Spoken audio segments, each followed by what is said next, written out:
30 to 45 days is the average time of a transaction. Sellers want to close quick, buyers want to close quick. So my team and I have taken a lot of time and effort to work backwards for you on a timeline that will help assess at every milestone how much time is needed. So the most important thing in the beginning, once you're under contract, is to definitely let us know immediately.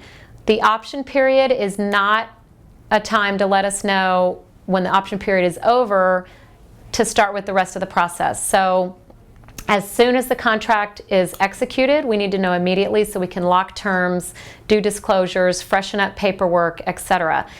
So that first week of contract, we're refreshing paperwork, we're ordering verifications, and we're fine-tuning everything. Sometimes we get paperwork and that requires more paperwork because we have questions about the documents that were just sent. So that is the first 5 business days of the process, okay? So then we get in our processing department and they package it up, make it neat, cross the T's and the I's to get it pretty perfect for those underwriters so that they can literally jam through the file and approve it really quickly. So at Legacy, we go through great lengths to make sure that we are properly staffed to have underwriting in 1, maximum 2 days, which is an industry record. Most companies are at like a 4 to 5 days. So we like to know that things are underwritten quickly. So processor, once she submits to underwriting, it will be looked at in a couple of days. We'll get a conditional approval, and that conditional approval will have certain conditions on it. Sometimes the conditions are things we need from the clients, 1 or 2 things, and sometimes that there's not. So that pre-underwriting processing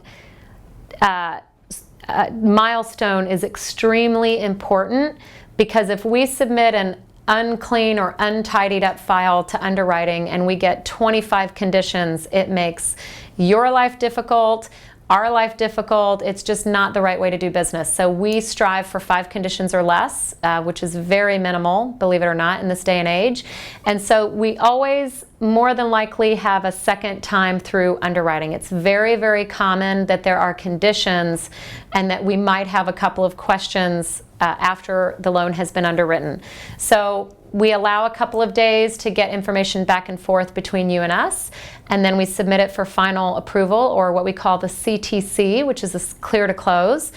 And that usually takes just half a day. Once we submit the items, it takes half a day to get them signed off on. We're clear to close. And once we're clear to close, it goes into a pre-closing queue, you could say, and we re-verify your employment and we re-verify your credit. So it's very important that credit inquiries, new credit inquiries, etc., that you let us know immediately so that we can address them before we're rushing to the closing table at the end of the process. So that period will then end and we go to closing documents, prepare your closing disclosure, going back and forth with the title company to firm up fees, prorations for taxes, property tax, homeowners dues, all those different things that we need to do.